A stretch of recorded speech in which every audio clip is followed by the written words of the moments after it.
Hello, I'm Keegan with Kunes RV. We're going to be going over how to manually retract slide rooms, a few different styles, and how to run them in and out. All right, so first we're going to start at the back of the slide room. There are other variances. It might be towards the middle, but in this case it's towards the back. And right down in here, kind of hard to see, but I'm going to try and point to it for you.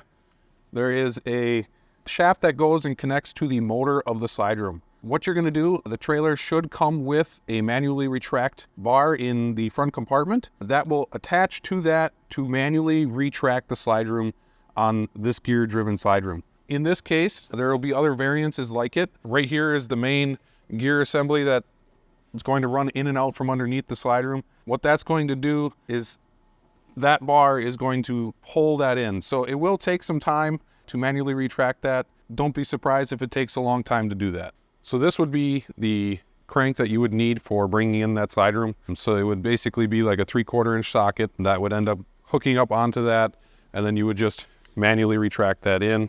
On this exact unit, there is 2 slide rooms, one here, one on the other side, that have the same system.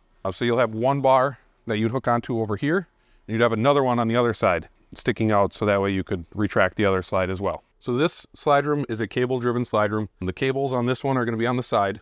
There is another variance of this slide room where the cables actually run across the top. In a way, they both retract the same way, but on this one, to manually retract it, there's some wires at the top here.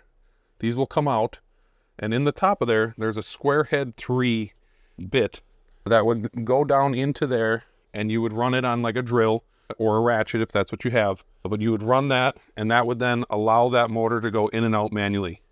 On this style though, you'll have a motor on this side and a motor on the other side in the exact same position right here.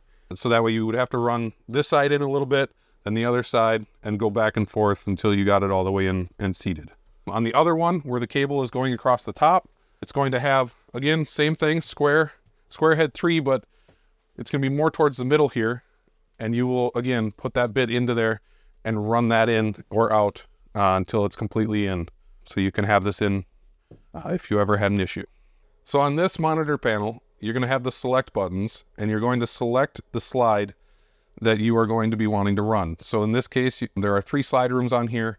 You're going to select slide room 1, and then you would push in or out depending on which way you'd like to go. And then just to get to the next one, all you're going to do is just keep hitting the select button until you get to that point.